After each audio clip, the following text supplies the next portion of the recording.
بسم اللہ الرحمن الرحیم۔ اللہ تعالیٰ نے جو انسان پیدا کیے ہیں ان کے مزاج مختلف ہیں۔ ان میں کچھ لوگ ہوتے ہیں جو قوی ہوتے ہیں ارادے کے، جو فیصلہ کر لیا ڈٹ گئے۔ کچھ لوگوں میں وہ قوت ارادی اتنی مضبوط نہیں ہوتی، وہ ادھر ادھر سوچتے رہتے ہیں۔ کچھ لوگ جسمانی طور پر بہت توانا ہوتے ہیں، کچھ لوگ جسمانی طور پر پیدائشی طور پر کمزور ہوتے ہیں۔ تو اگر کوئی قوت ارادی کمزور رکھنے والا شخص ہے، وہ بھی تو اللہ کی تخلیق ہے، اللہ کا بندہ ہے، خطاؤں کا ظہور ہو جاتا ہے، توبہ کرتا ہے، پھر کچھ عرصے کے بعد پھر خطا کا ظہور ہو جاتا ہے، پھر توبہ کرتا ہے، تو ہم تو یہ سمجھیں گے کہ ایک حد کے بعد پھر اس کی توبہ قبول نہیں ہونی چاہیے۔ لیکن حدیث سنیے، وعن ابی ہریرہ رضی اللہ تعالی عنہ قال قال رسول اللہ صلی اللہ علیہ وسلم ان عبدا اذنب ذنبا، یقیناً ایک بندہ جو ہے وہ ایک گناہ کرتا ہے، فقال، پھر وہ کہتا ہے رب، اے میرے پروردگار، اذنبت فاغفر، مجھ سے گناہ ہو گیا ہے، مجھے معاف فرما۔ فقال ربہ، تو پروردگار یہ کہتا ہے اعلم عبدی ان لہ ربا یغفر الذنب ویاخذ بہ، میرا یہ بندہ یہ جانتا ہے کہ اس کا ایک رب ہے جو گناہ معاف بھی کر سکتا ہے اور سزا دے بھی سکتا ہے۔ کیا معنی ہوئے؟ گناہ اس نے کیا ہے لیکن جانتا ہے اللہ کو کہ وہ معاف بھی فرما سکتا ہے، تبھی تو وہ اللہ سے معافی کی درخواست کر رہا ہے۔ اس کے اس جاننے کی بنیاد پر، اس کے اس علم کی بنیاد پر، اس کے اس ایمان کی بنیاد پر فرمایا غفرت لعبدی، میں نے اپنے بندے کو معاف کر دیا۔ ثم مکث ما شاء اللہ، پھر وقت گزرا جتنا کہ اللہ نے چاہا، ثم اذنب ذنبا، پھر اس سے گناہ ہو گیا، فقال رب اذنبت ذنبا فاغفر، پھر کہتا ہے پروردگار مجھ سے گناہ ہو گیا، پھر مجھے معاف فرما دے۔ فقال ربہ، اللہ فرماتا ہے عالم عبدی ان لہ ربا یغفر الذنب ویاخذ بہ، میرا بندہ ہے نا جو جانتا ہے کہ اس کا ایک رب ہے، ایمان باللہ اس کے اندر ہے، تبھی تو پکار رہا ہے، اور یہ بھی جانتا ہے کہ وہ گناہ معاف بھی کر سکتا ہے اور چاہے تو پکڑ بھی سکتا ہے، سزا بھی دے سکتا ہے۔ تو فرمایا، اللہ تعالیٰ فرماتے ہیں میں نے فرمایا کہ میں نے معاف کر دیا۔ ثم مکث ما شاء اللہ، پھر ایک عرصہ گزرا اس کے بعد، ثم اذنب ذنبا، پھر اس نے گناہ کیا، قال رب اذنبت ذنبا آخر، اس نے کہا پروردگار میں نے تو پھر ایک اور گناہ کر دیا، فاغفر لی، مجھے بخش دے۔ فقال اعلم عبدی ان لہ ربا یغفر الذنب ویاخذ بہ، میرا بندہ جانتا ہے نا کہ اس کا ایک رب ہے جسے وہ پکار رہا ہے، کیوں وہ جانتا ہے کہ اسے اختیار حاصل ہے کہ چاہے تو بخش دے اور چاہے تو پکڑ لے۔ اس کے اس علم، اس ایمان کی بنیاد پر میں نے اسے معاف کر دیا۔ ایک اور حدیث، میں نے چونکہ اس گفتگو کے لیے ان احادیث کا تفحص کیا ہے، یہ تو بہت ہیں حدیثیں، میں نے ان میں سے کچھ چنی ہیں۔ ہمارے بعض واعظ ناصح وہ بھی کسی شخص کو روکتے رہے، برائیوں سے روکتے رہے، نہیں رکتا، تو کہیں غصے میں آ کے اللہ تجھے کبھی معاف نہیں کرے گا۔ یہ کتنا بڑا جرم ہے، اس کا اندازہ کیجئے اس حدیث سے۔ تو میرے بندے کو میری رحمت سے مایوس کر رہے ہیں، کتنا بڑا جرم ہے، اس کا اندازہ کیجئے۔ یہ مسلم شریف کی روایت ہے، عن جندب، حضرت جندب رضی اللہ تعالی عنہ سے، ان رسول اللہ صلی اللہ علیہ وسلم حدث، کہ اللہ کے رسول صلی اللہ علیہ وسلم نے ایک واقعہ بیان کیا، ان رجلا قال، کہ ایک شخص نے یہ کہا، واللہ لا یغفر اللہ لفلان، کہ خدا کی قسم اللہ تعالیٰ فلاں شخص کو کبھی معاف نہیں کرے گا۔ وَأَنَّ اللَّهَ تَعَالَى قَالَ، اس پر اللہ تعالیٰ نے یہ فرمایا منزل نزیت اللہ علیہ، یہ کون ہے جو میرے اوپر حکومت کرنے والا آ گیا، جو میری طرف سے حکم لگا رہا کہ میں کبھی معاف نہیں کروں گا؟ منزل نزی، کون ہے وہ شخص؟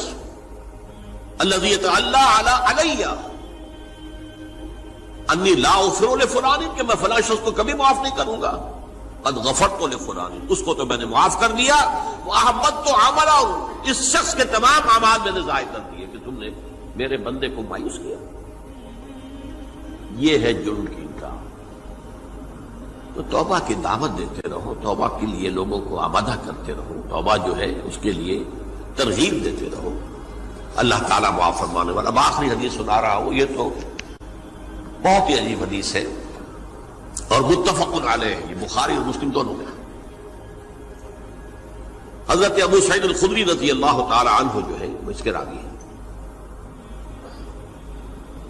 حضور نے فرمایا کانا فی من کانا قبلکم رجل قتل 99 نفسا، تم سے پہلے جو امت تھی بنی اسرائیل، گویا کہ ان کا ذکر ہے، اس میں ایک آدمی ایسا تھا جس نے 99 قتل کیے تھے۔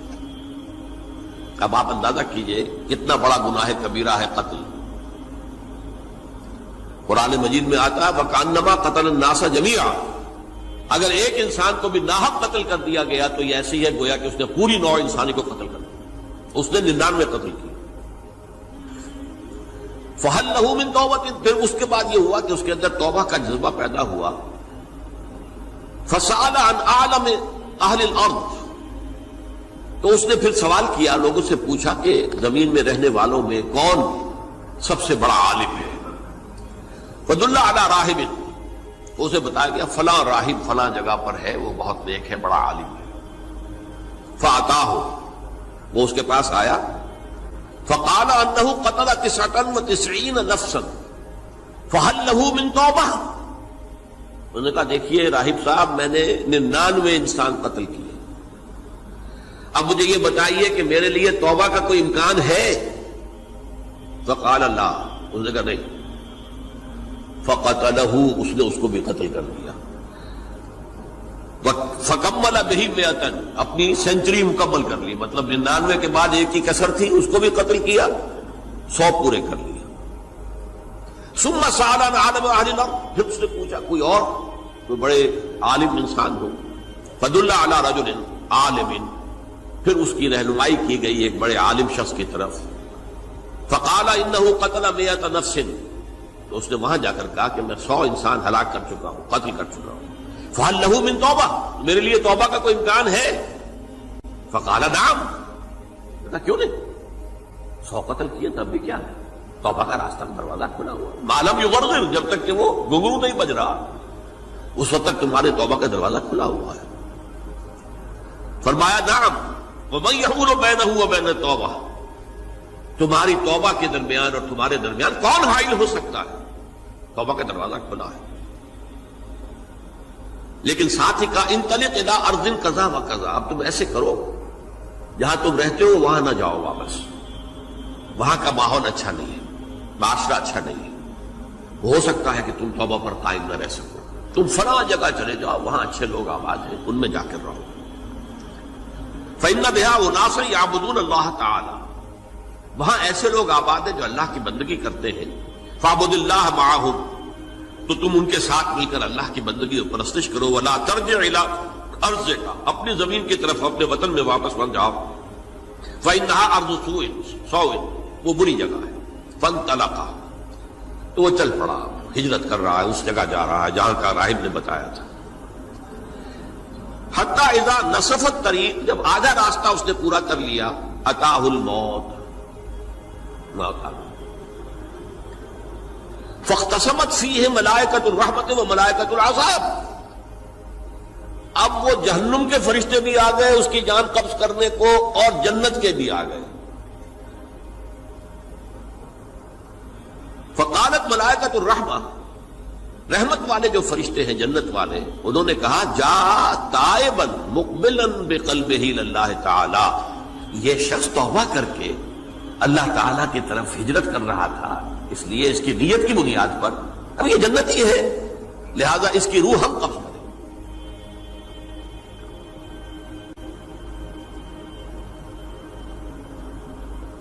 وقالت الملائکۃ العذاب، اور وہ جو عذاب والے فرشتے ہیں وہ کہیں گے انہ لم یعمل خیرا قط، تو نے توبہ کے بعد کوئی نیک عمل تو کیا ہی نہیں، تو کس بنیاد پر اس کو تم جنت میں لے جاؤ گے؟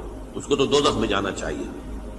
فاتاہ ملک فی صورت الآدمی، تو ان کے پاس اللہ نے ایک اور فرشتے کو بھیج دیا آدمی انسانی شکل کے اندر، فجعلوہ بینہم، ان فرشتوں نے کہا بھائی ہمارا فیصلہ کرا دو، اس کی روح ہم لینا چاہتے ہیں یا ہم لینا چاہتے ہیں،